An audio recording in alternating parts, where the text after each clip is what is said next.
पिछले 4 हफ्ते मेरे ज़िंदगी के सबसे मुश्किल 4 हफ्ते गए हैं और मैं इस वीडियो के थ्रू आप सबको पिछले 1 महीने में जो भी हुआ वो स्टार्टिंग से लेके एंड तक अच्छे से एक्सप्लेन करना चाहता हूँ और मुझे क्या क्या हेल्थ कॉम्प्लिकेशंस आए वो डिटेल में बताना चाहता हूँ। अगर आपका अटेंशन स्पैन थोड़ा सा कम है तो मैं इस वीडियो के डिस्क्रिप्शन में एक 1 मिनट 40 सेकंड की समरी अटैच करूँगा जो मैंने दोनों इंस्टाग्राम रील के थ्रू और यूट्यूब शॉर्ट्स के थ्रू आप सबके साथ ऑलरेडी शेयर किया है। पर ये वीडियो बनाना ज़रूरी इसीलिए था क्योंकि एक 100 सेकंड के रील के थ्रू जो भी हुआ उसके पीछे का डेप्थ आपको समझ में नहीं आएगा और जो भी सारे एक्सपीरियंसेस मैंने 1 महीने में फ़ेस किए और उनसे मुझे क्या क्या सीखने को मिला वो मैं आपको 100 सेकंड में बता नहीं सकता। तो शायद ये वीडियो थोड़ा सा लंबा होगा, इसीलिए अगर आप हेल्दी हो, अगर आप फिज़िकली एबल्ड हो तो प्लीज़ ये वीडियो चलते चलते या कार्डियो करते करते देखो। कहानी की शुरुआत 27 मई 2025 को हुई। 27 मई की रात मुझे बहुत क्लियरली याद है। मैं अपने दोस्त देवराज का बर्थडे सेलिब्रेट करने के लिए बाहर गया था और वापस घर आने के बाद मैंने सोने की तैयारी की। मैं बेड पे लेटा और करीब 12 साढ़े 12 बजे मुझे पहले सिम्टम्स नोटिस हुए। लेटने के बाद मैं अपना बॉडी टेम्परेचर ठीक से मेंटेन नहीं कर पा रहा था। तो मेरी बॉडी दो एक्सट्रीम्स पे चल रही थी। आइदर मुझे इतनी ठंडी लगती थी कि आई वुड स्टार्ट शिवरिंग, या 10 मिनटों के बाद मुझे इतनी गर्मी लगती थी एज इफ़ बाहर 50 डिग्री टेम्परेचर है और मुझे पसीना आता था। इसके साथ साथ एक बहुत ही सीरियस सिम्टम मुझे तब महसूस हुआ और वो था हाथों और पैरों में टिंगलिंग होना। अब उस रात को मैंने अपने मम्मी पापा को उठाया नहीं। मैंने खुद को थोड़ा रिलैक्स करने की कोशिश की। ऑफ कोर्स मैं डरा हुआ था, पर रात का समय था, मम्मी पापा दोनों सो रहे थे। इसीलिए मैंने बताया कि यार चलो ठीक है, मे बी मुझे सोने की ज़रूरत है, मे बी मैं थोड़ा थक गया हूँ, तो सोते हैं और सुबह क्या होता है वो देखते हैं। तो मैं सो गया। वो सब होने के बाद 1 या 1.5 घंटों के बाद मुझे नींद आई। पर अगली सुबह वो जो भी सिम्टम्स थे वो और थोड़े से डिटीरियोरेट हुए। उठने के बाद मैं अपना बॉडी बैलेंस ठीक से मेंटेन नहीं कर पा रहा था। उस बिस्तर से उतरने के बाद मुझे वर्टिगो आया। इसका मतलब पूरा कमरा, मेरे आसपास जो भी सराउंडिंग्स है वो सब कुछ गोल गोल हिलने लगे और हाथों और पैरों की जो टिंगलिंग है वो और इंटेंस होने लगी और मुझे बाहर 30 डिग्री टेम्परेचर होने के बावजूद इतनी ठंडी लगने लगी कि मैंने 2-3 लेयर्स पहने, एक गर्म हुडी पहना और फिर मैं बाहर जाके अपने मम्मी पापा के साथ बात करने की कोशिश कर रहा था। पर मैं थोड़ा सा डिसओरिएंटेड था। मैं ठीक से बोल नहीं पा रहा था। जो भी दिमाग में है वो सामने वाले व्यक्ति को कन्वे नहीं कर पा रहा था। और तब हमें रियलाइज़ हुआ कि ये जो भी सिम्टम्स है वो सब नर्वस सिस्टम रिलेटेड सिम्टम्स है। जो भी टिंगलिंग है, बॉडी टेम्परेचर ना मेंटेन होना, ये सब nervous system, so brain, spinal cord, nerves, इस सब के रिलेटेड है। तो हमने तुरंत डॉक्टर को फ़ोन किया। उन्होंने हमें बोला कि जल्द से जल्द जाके एक न्यूरोलॉजिस्ट को कंसल्ट करो। अगले दिन हम डॉक्टर के पास गए, हमने कुछ स्कैन्स करवाए और तब पता चला कि ये जो भी सिम्टम्स मैं फेस कर रहा था वो सर्वाइकोजेनिक वर्टिगो के सिम्टम्स थे। एंड स्पेसिफिकली अगर बात की तो हमारे स्पाइनल कॉर्ड में एक फ्लूइड होता है, हमने बचपन में स्कूल में भी ये पढ़ा था, जिसे सेरेब्रो स्पाइनल फ्लूइड कहते हैं। तो मेरे स्पाइनल कॉर्ड में हमारा जो स्कल होता है वो C1 होता है, that is the axis. C2, C3 और C4, इन 3 वर्टेब्रे में कंजेशन और जैम होने की वजह से वो जो फ्लूइड था वो ठीक से फ्लो नहीं कर पा रहा था, giving rise to all these symptoms. तो हमें 1 या 2 दिनों के बाद एक अपॉइंटमेंट मिली, जिससे C3 और C4 इन दोनों का एक प्रोसीजर हुआ। और प्रोसीजर के बाद जो 1 हफ़्ता था वो मेरे ज़िंदगी का सबसे मुश्किल 1 हफ़्ता था। और वो पीरियड इतना डार्क था कि लुकिंग बैक मुझे उस 1 हफ़्ते के डिटेल्स ज़्यादा याद नहीं आ रहे,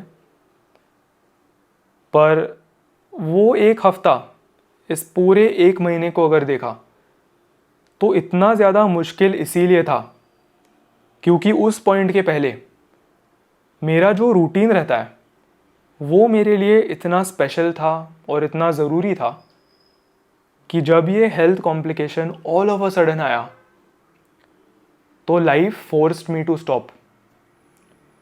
लाइफ ने मेरे सामने कोई ऑप्शन ही नहीं छोड़ा। ये कोई ट्रांजिशन वाला डिजीज़ नहीं था। जब हमें सर्दी खोखला होता है तो हमें पिछले दिन पता चलता है कि गले में थोड़ी खुजली हो रही है, नाक में थोड़ा कंजेशन हो रहा है, शायद मैं कल या परसों बीमार पड़ सकता हूँ। ये इतना ऑल ऑफ अ सडन हुआ कि मेरा रूटीन ही नहीं, मेरी क्वालिटी ऑफ लाइफ इससे बहुत ज़्यादा अफेक्ट हुई। तो सुबह उठने के बाद मैं उठ के 10 मिनट के लिए भी बैठ नहीं सकता था। अभी मैं बैठ के आप सबसे बातें कर रहा हूँ, वो उस 1 हफ़्ते के लिए इम्पॉसिबल था क्योंकि मैं जिस भी मोमेंट पे बैठा हुआ था मुझे इतनी चक्कर आती थी कि उस चक्कर की वजह से नौजिया आता था। इसीलिए उन 7 दिनों में मैंने आई थिंक 90% टाइम अपने बेड पे ही बिताया है। पर इसमें सीन ये था कि ह्यूमन बीइंग्स को सर्वाइव करने के लिए एनर्जी की ज़रूरत रहती है, करेक्ट? अब हमें एनर्जी तब तक नहीं मिलती जब तक हम खाना नहीं खाते। इस सब के चक्कर में इशू ये आया कि अगर मैं खाना खाने के लिए कुर्सी पे बैठा हूँ तो उन 5-10 मिनटों में खाना खाते ही इतनी चक्कर आती थी कि मैं तुरंत जो भी खाया है उल्टी करता था। इसीलिए ये साइकिल इतनी चलने की वजह से मेरे गट में इश्यूज़ आने लगे और इस सब की वजह से और इस नर्वस सिस्टम इशू की वजह से मेरी डाइजेस्टिव सिस्टम भी काम नहीं कर रही थी। इसीलिए उस 1 हफ़्ते में मेरा 3 kg वेट लॉस हुआ और आने वाले 1 हफ़्ते में और 3 kg हुआ। इसीलिए मैं healthy day to day life में जो 69-70 kg बॉडी वेट मेंटेन करता हूँ वो ड्रॉप डाउन होते होते मैं 63-64 के पास चला गया। और वो देखना इतना डीमोटिवेटिंग था क्योंकि मैं 63-64 अर्ली 60s ये जो टेरिटरी है उसमें 5 साल मैंने एंटर नहीं किया है। मैं जब 19 साल का था, टीनेजर था, तब लास्ट मेरा बॉडी वेट उस रेंज के आसपास फ्लक्चुएट करता था। पर बॉडी में वेट लॉस इतना ज़्यादा होने की वजह से और मेरी बॉडी फिज़िकली कोई खाना अब्जॉर्ब ना करने की वजह से मैं बहुत कमज़ोर हो गया था। तो रूम से उठ के लिविंग रूम में जाके बैठना या मम्मी पापा के कमरे में बैठना, ये जो छोटे छोटे टास्क होते हैं वो करने के लिए भी ठीक से एनर्जी नहीं थी। वॉशरूम जाने के लिए भी एनर्जी नहीं थी। और इस पूरे एक हफ्ते में पहले 2-3 दिनों में मुझे जिम रिलेटेड थोड़ा सा इमोशनल लगा और मैं जिम को सचमुच मिस कर रहा था। पर 2-3 दिन होने के बाद पता है मुझे क्या पता चला कि मुझे उस मोमेंट में जिम नहीं जाना है। मैं ट्रेनिंग के बारे में बिल्कुल सोच नहीं रहा था, क्योंकि at that moment I just wanted to feel healthy, I just wanted to feel normal. और उससे मुझे एक बहुत फेमस कोट याद आई। कोट ये है, a healthy man wants 1000 things but N unhealthy man only wants one thing. और वो जो कोट थी वो मैंने शायद 4 या 5 साल पहले पढ़ी थी। पर उस पहले एक हफ्ते में उस कोट के पीछे जो भी डेप्थ है वो मुझे एक मोमेंट में स्ट्राइक हुई। और जिम एक ऐसी चीज़ है जिससे मैं सबसे ज़्यादा पैशनेट हूँ। उस मोमेंट में मुझे वो भी नहीं चाहिए था, मुझे बस हेल्दी होना था, मुझे बस नॉर्मल फील करना था। तो वो एक हफ्ता ख़त्म होने के बाद इम्यून सिस्टम इतनी कमज़ोर हो गई थी कि पुणे में मॉनसून आ रही है, मॉनसून नहीं आ रही है, इस सब के वेदर फ्लक्चुएशंस की वजह से मैं बीमार पड़ गया। तो ये सब कुछ नर्वस सिस्टम रिलेटेड चल ही रहा था, उसके ऊपर एक और चीज़ ऐड हो गई और मुझे बहुत गंदे फ्लू लाइक सिम्टम्स आए। कोल्ड, कफ, फीवर, वीकनेस, कोई टेस्ट ना होना। और हम गए डॉक्टर के पास, हमने नॉर्मल दवाइयाँ ली, पर इम्यून सिस्टम इतनी कमज़ोर हो गई थी कि वो जो भी दवाइयाँ थी दे डिड नॉट वर्क। इसीलिए डॉक्टर ने एडवाइस किया आप जल्द से जल्द जाओ और एक ब्लड टेस्ट करवाओ। तो हमने वो ब्लड टेस्ट करवाई। वो भी दिन मुझे याद है, वो ब्लड टेस्ट करवाने के लिए घर से जब हम निकले तो पैथ लैब घर के पास में ही है, पर उतना डिस्टेंस भी कवर करना उस स्टेट में बहुत मुश्किल था। तो हम जाके ब्लड टेस्ट करवा के आए, शाम तक रिजल्ट्स आए और बहुत ही गंदा इन्फेक्शन था मेरे अंदर। इसीलिए उसके जो भी मेडिकेशन थे वो मैंने अगले 3-4 दिनों के लिए लिया। और मेडिकेशन के साइड इफ़ेक्ट की वजह से मैं और कमज़ोर हो गया। तो जो भी कमज़ोरी वाली स्टेट थी वो और बुरी होती गई। और साइड इफ़ेक्ट्स की वजह से खाना खाने का बिल्कुल मन नहीं कर रहा था, खाते ही वापस नौशिया आके वापस ये होता था। इसीलिए वो जो 3-4 दिन थे जहाँ पर मुझे हैवी मेडिकेशन लेना पड़ा, वो टाइम भी काफ़ी बुरा था। पर वो ख़त्म होते ही हमारे पहले ट्रीटमेंट से 10 या 11 दिन हो गए थे। इसीलिए C3 और C4 का जो भी प्रोसीजर है वो क्लियर हो गया था। अब बस वर्टिगो के सिम्टम्स दूर भगाने के लिए C2 वर्टेब्रा का एडजस्टमेंट बचा था। तो मेडिकेशन ख़त्म होने के बाद जब मेरी फ़िज़िकल कंडीशन थी, हम गए, हमने C2 वर्टेब्रा का जो भी प्रोसीजर है वो करवाया। और मैं सच बोलूँगा उस दिन मुझे काफ़ी अच्छा लगा था। एटलीस्ट पिछले 12 या 13 दिनों के कंपैरिजन में मुझे थोड़ी नॉर्मल सी महसूस हुई। तो घर आने के बाद एटलीस्ट मैं कुर्सी पे बैठ के अपने मम्मी पापा के साथ बात कर पा रहा था, अपने दोस्तों के साथ कभी कभी फ़ोन पे बात कर पा रहा था, टीवी शोज़ देख पा रहा था।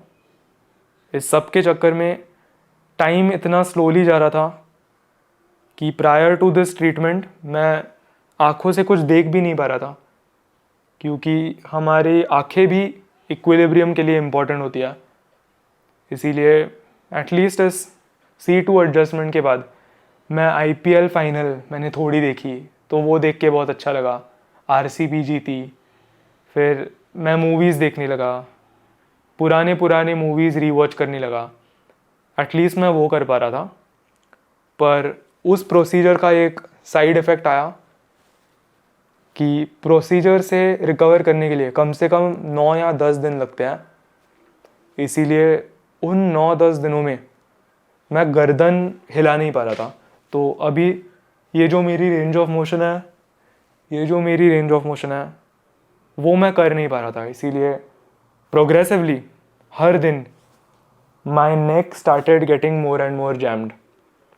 पर वो स्टिल एक फिज़िकल सिम्टम होने की वजह से इतना ज़्यादा पेनफुल नहीं था, एटलीस्ट कंपेयर टू जो भी हुआ।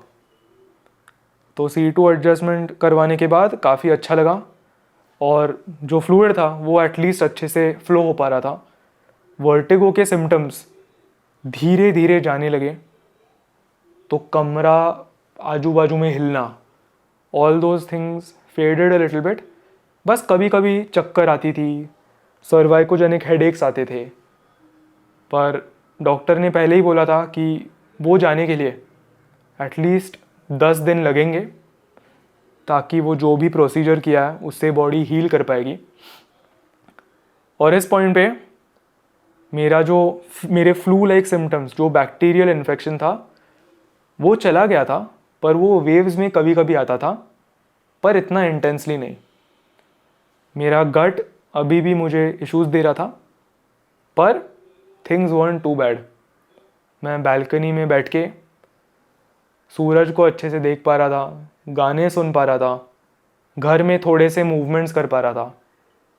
एंड वियर्डली इवन दूसरे हफ्ते के एंड में मुझे जिम इसका जो क्रेज़ था वो बिल्कुल नहीं था। ऑफ कोर्स मैं ट्रेनिंग मिस करता था, मैं अपना रूटीन मिस करता था, पर even at that point I just wanted to be healthy again. उस प्रोसीजर के बाद 3-4 दिन बहुत अच्छे गए, रिकवरी धीरे धीरे होने लगी, पर सिस्टम इतनी कमज़ोर हो गई थी, इतने मेडिकेशन की वजह से, इतने प्रोसीजर्स की वजह से, कि तीसरे हफ्ते में संडे को दोपहर के 3 बजे मुझे अपने दोनों कानों में इतना दर्द होने लगा that they started flaring up, they started heating up, और मुझे ठीक से सुनाई नहीं दे रहा था। तो अगर मैं ऐसे ऐसे करूँगा तो I wasn't able to hear properly. Fun fact, सिर्फ नर्वस सिस्टम ही नहीं, पर हमारे कान भी बॉडी इक्विलिब्रियम मेंटेन करने के लिए इम्पॉर्टेंट होता है। इसीलिए मुझे चक्कर वापस आने लगी। हमने तुरंत ENT स्पेशलिस्ट को फ़ोन लगाया, उनसे कंसल्ट किया। संडे होने की वजह से सारे क्लिनिक्स बंद थे, इसीलिए हम फिज़िकली वहाँ पे जाके ट्रीटमेंट या इंस्पेक्शन या इन्वेस्टिगेशन उसी दिन पे नहीं कर पाए।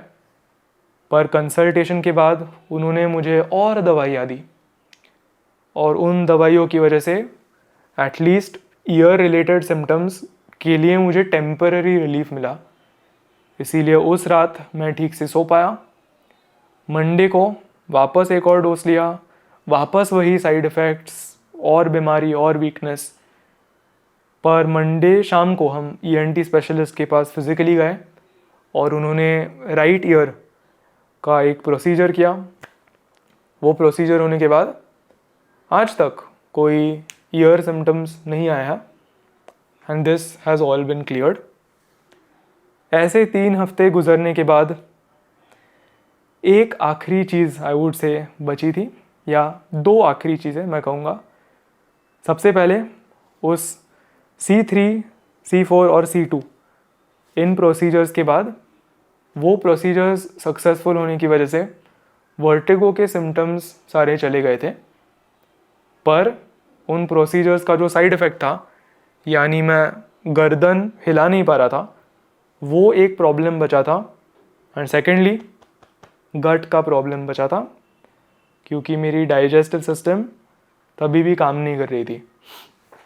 इसीलिए 10 दिन वो सब हील होने के बाद मैं वापस डॉक्टर के पास गया, और इशू ये था कि गर्दन 3 हफ्ते इतनी जैम होने की वजह से मेरा जो ब्रेन था वो सिग्नल्स ही नहीं भेज पा रहा था।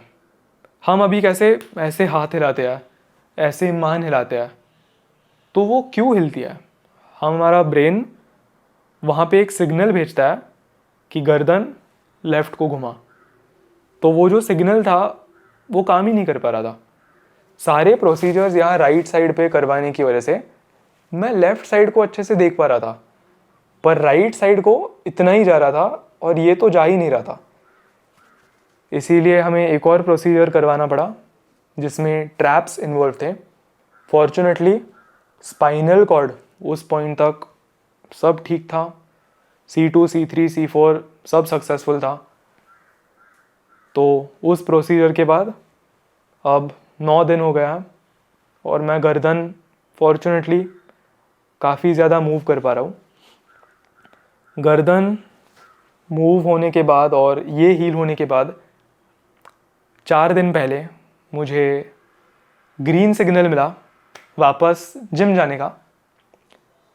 और वो जिम वर्कआउट मतलब मैं नहीं कहूँगा कि मैंने उसे एंजॉय किया, क्योंकि रिस्ट्रिक्शंस बहुत थे, बॉडी कमज़ोर हो गई थी, and I still wasn't feeling 100%। Set लगाने के बाद वो थोड़ा इन्वॉल्वमेंट और उस थोड़े मूवमेंट की वजह से वापस थोड़ा चक्कर आता था। सिम्टम्स हल्के से 10% वापस आते थे, पर वो वेव्स की तरह आते थे फिर जाते थे। फिर अगले दिन मैं वापस फॉर एग्ज़ाम्पल थोड़ा लाइट लोअर बॉडी मूवमेंट करने के बाद अगर पिछले दिन पे 10% सिम्टम्स है, अगले दिन पे 9% आएंगे। ऐसे वो धीरे धीरे कम होते होते आज मैंने 5वां ट्रेनिंग सेशन लगाया। ट्रेनिंग रिलेटेड अभी भी काफ़ी ज़्यादा रिस्ट्रिक्शंस है। मैं नेक के ऊपर शायद अगले 2 हफ्तों के लिए कुछ कर नहीं सकता, कोई कंपाउंड मूवमेंट्स नहीं लगा सकता मशीन चेस्ट प्रेस को छोड़ के। तो मेनली आइसोलेशन बेस्ड एकदम लाइट ट्रेनिंग है, ताकि नर्वस सिस्टम पे कोई एडिशनल स्ट्रेन ना आए और ताकि मैं रिकवर कर पाऊँगा। पर इस पूरे एक्सपीरियंस ने मुझे एक चीज़ सिखाई, सेहत से ज़्यादा इम्पॉर्टेंट चीज़ कुछ भी नहीं होती। और अगर आप अभी हेल्दी हो तो प्लीज़ थोड़ा सा ग्रेटफुल रहो, क्योंकि हेल्थ आपको इन एडवांस हमेशा वार्निंग नहीं देती। और आप आज जो भी सारे एक्टिविटीज़ कर पा रहे हो वो प्लीज़ दिल से करना, क्योंकि आई होप नॉट, पर एक ऐसा दिन आ सकता है जहाँ पर आप सुबह उठ के किसी हेल्थ कॉम्प्लिकेशन की वजह से वो चीज़ें नहीं कर पाओगे। तो प्लीज़ ग्रेटफुल रहो। एंड गोइंग फॉरवर्ड एक और सैड चीज़ मुझे आप सबके साथ शेयर करनी है, जो मैंने इनफैक्ट अब डाइजेस्ट कर लिया, क्योंकि मुझे 4 हफ्ते रिफ्लेक्ट करने के लिए टाइम मिला। पर मैं मेडिकली ज़िंदगी में कभी हैवी लिफ्ट नहीं कर पाऊँगा। तो 5 rape max, 4 rape max, 6 rape max, वो अनफॉर्चुनेटली अब नहीं हो पाएगा। जब मुझे पता चला मैं ऑफ कोर्स काफ़ी दुखी था, क्योंकि ट्रेनिंग मेरे लिए पैशन है, पैशन। और अगर लाइफ आपसे वो छीन लेती है तो उससे ओवरकम करना थोड़ा मुश्किल हो सकता है।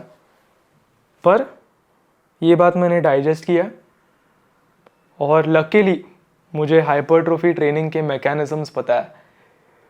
इसीलिए मुझे पता है अगर मैं 5 रेप्स से लेके 30 रेप्स तक कोई भी सेट फेलियर तक लेके जाऊंगा या फेलियर के पास लेके जाऊंगा, तो fortunately muscle growth result similar होंगे। इसीलिए हाँ, लैट पुल डाउन पे फुल स्टैक हम नहीं मार पाएंगे, मशीन चेस्ट प्रेस पे 110 नहीं लगा पाएंगे, पर हम एक थोड़े से हायर रेप रेंज में ट्रेन करके ट्रेनिंग आगे कंटिन्यू करेंगे। सेकेंडली, मैं ये कहना चाहता हूँ कि इन द मोमेंट वो जो भी एक्सपीरियंसेस थे, जो भी डार्क फेजेस थे, वो बहुत पेनफुल थे, बहुत, आई नो भारी वर्ड है, पर बहुत डिप्रेसिंग थे। पर इसकी वजह से एक बहुत ब्यूटीफुल चीज़ मुझे मिल पाई, और वो थी मम्मी पापा के साथ ज़्यादा वक्त। और आप शायद सोच रहे होंगे ये क्या बोल रहा है, मतलब, पर सीरियसली मैंने रिफ्लेक्ट किया, पास्ट में मेरा रूटीन इतना गो गो गो था। मैं सुबह उठ के प्री बना के जिम के लिए जाता था, ट्रेनिंग कंप्लीट करके घर आता था, खा के लैपटॉप लेके काम करता था, full focused, locked in. Videos की जो फ्रीक्वेंसी है, हम कितने 600 दिनों के लिए या 500 दिनों के लिए रोज़ इंस्टाग्राम पे वीडियो डाल रहे हैं, क्रिएटिवली नए कॉन्सेप्ट के बारे में सोच रहे हैं, तो उसके लिए डेडिकेटेड ब्लॉक्स ऑफ टाइम लगते हैं। यूट्यूब की फ्रीक्वेंसी हर 3 दिन में एक वीडियो आना ही चाहिए। तो मैंने अब रियलाइज़ किया कि उस हेक्टिक रूटीन की वजह से आई हैड टू पे अ कॉस्ट, और वो कॉस्ट ये थी कि मैं घर पे प्रेजेंट ही नहीं था। मैं दोपहर को लंच करने के बाद कैफ़े में जाके बैठता था, 5 घंटे काम करता था, 5 साढ़े 5 बजे घर आता था, मील करता था, कार्डियो। और कार्डियो सेशंस मेरे 1.5 से 2.5 घंटे के लिए होते हैं, क्योंकि कार्डियो करते वक्त मुझे अपने सारे क्रिएटिव आइडियाज़ आते हैं। फन फैक्ट, तो मैं घर के बाहर ही होता था। घर आने के बाद क्या 9 बज रहे होते थे, मम्मी पापा का डिनर हो गया होता था, वो एक शो देखते थे, मैं रूम में बैठ के खाता था, जो भी पेंडिंग क्लाइंट वर्क है वो कंप्लीट करता था, उनको गुड नाइट बोल के सो जाता था। और सीन ये है कि मेरा कोई कॉरपोरेट जॉब नहीं है, मेरा कोई बॉस नहीं है जिससे मुझे रिपोर्ट करना पड़ता है। मैं लॉग इन करके 5 बजे लॉग आउट नहीं करता, मंडे टू फ्राइडे काम नहीं करता। इनफैक्ट मैं संडे को उतना ही काम करता हूँ जितना मैं मंडे को करता हूँ। मैं 7 डेज अ वीक अपना रूटीन पता नहीं कितने सालों से मेंटेन कर रहा हूँ। उस सब की वजह से मैंने घर पे अपने पेरेंट्स के साथ कितना टाइम स्पेंड किया है। इसीलिए इस हेल्थ कॉम्प्लिकेशन की वजह से when life forced me to slow down, when life forced me to stay at home, life ने मुझे बोला कि तू कमरे के बाहर भी नहीं जाएगा, मैक्स टू मैक्स तू बैल्कनी तक जा सकता है, नीचे भी नहीं जा सकता तू। तब मैंने बहुत टाइम अपने मम्मी पापा के साथ बताया, बहुत बातें की, definitely got closer to them. वो भी मेरे डेफिनेशन में, बहुत लोगों के डेफिनेशंस अलग होते हैं, मतलब ऐसे बैठ के so how was your day वैसे नहीं, अपने स्टाइल में I got closer to them, and I am sure कि उनको भी सेम लगता है। तो वो वेरी हार्ड टू से, पर इस पूरे सिनेरियो का पॉजिटिव ये है, एंड सेकंड पॉजिटिव ये है जो इन द मोमेंट एक बहुत बड़ा नेगेटिव था। इस पूरे चक्कर में मैं हॉस्पिटल भी गया हूँ, हॉस्पिटल पापा लेके जाते थे, तो जब रिसेप्शनिस्ट पूछती थी पेशेंट कौन है, तो मैं बताता कि मैं पेशेंट हूँ। आपकी एज क्या है? 24 एज में एक हेल्थ कॉम्प्लिकेशन आना, ये इन द मोमेंट इतना ज़्यादा डिफीटिंग था कि दिमाग एक नेगेटिव लूप में जाता था कि 24, मेरे आजू बाजू में मेरे जो दोस्त हैं, मुझे क्यों हुआ ये? ऐसे दिमाग एक बहुत नेगेटिव डायरेक्शन में जाता था। पर फिर मैंने मम्मी से भी बात की, खुद भी बहुत रिफ्लेक्ट किया। आई गेस हेल्थ और डिज़ीज़ हैज़ नो एज ना, वो किसी को कभी भी हो सकता है। एंड इसमें पॉजिटिव ये है कि मैंने इतने यंग एज में, अब सैडली मैं ये कह रहा हूँ, इतने यंग एज में मैंने एक महीने के हेल्थ कॉम्प्लिकेशन को ओवरकम किया। इसीलिए मैं आज एक ज़्यादा मैच्योर ह्यूमन बीइंग हूँ एंड आई हैव ग्रोन। तो आई गेस वो इस सब का पॉजिटिव है। थोड़ा रिडिकुलस साउंड कर सकता है पर it is what it is. और अब आगे जाके मुझे और कॉशियस होना पड़ेगा। करंट स्टेट की बात की, मैं काफ़ी ओके फील कर रहा हूँ। अभी मैं I would say 95% health wise वापस आ गया हूँ, फिज़िकल एक्टिविटी वाइज नहीं, उसको टाइम लगेगा। अभी भी मेडिकेशन चालू है, ये है वहाँ पे और 3-4 मेडिसिन है।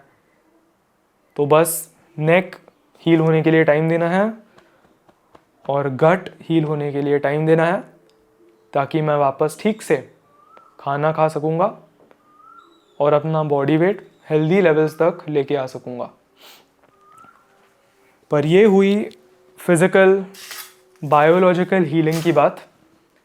एक और हीलिंग जो मुझे अगले 1 महीने में करनी है वो है मेंटल हीलिंग। सोचो, पिछले 30 दिनों में मैं अपने दिमाग में खुद को जो भी बता रहा हूँ वो सारे नेगेटिव थॉट्स हैं।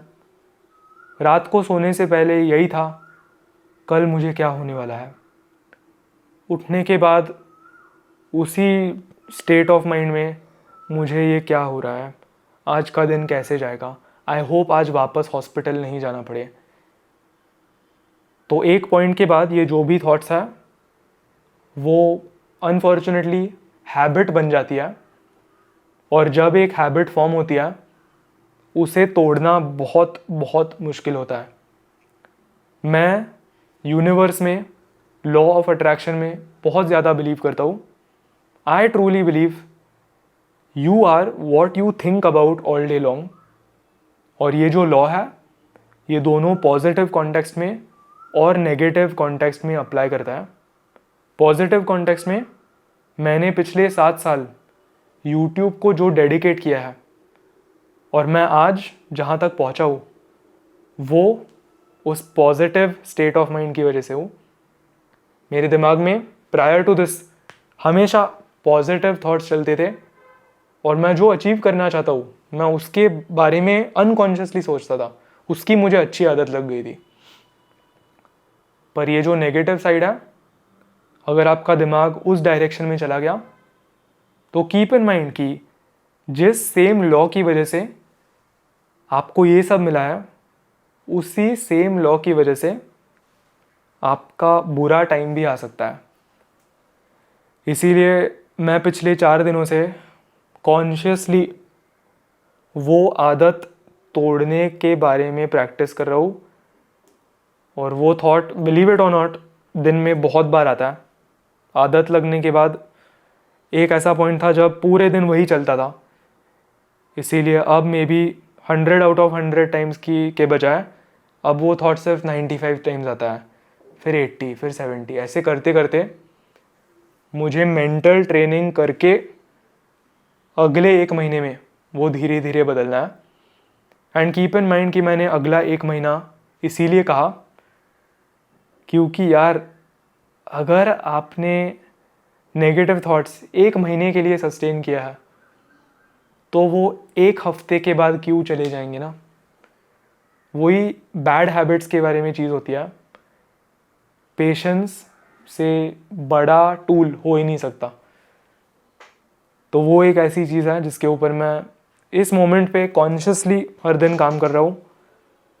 And I will be okay, I will be back soon. In fact आप रियलाइज़ नहीं करोगे पर ये सब बता के मुझे थोड़ा सा रिलीफ मिला है और थोड़ा सा अच्छा लगा है। तो thank you so much.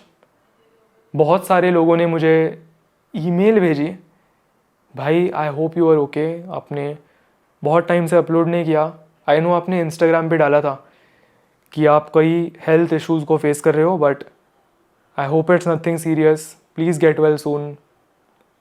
And even जो मुझे रोड पे मिले हैं या मैं हॉस्पिटल जा रहा हूँ कोई मिला है, उन सब ने भी अपने जो पॉजिटिव विशेस है वो मुझे भेजे। इसीलिए thank you and I will be back soon. अब गोइंग फॉरवर्ड प्लान्स थोड़े से अलग हैं, और ये मैं एंड में बता रहा हूँ क्योंकि अगर आपने ये वीडियो अभी तक देखा है, यू डिज़र्व टू नो।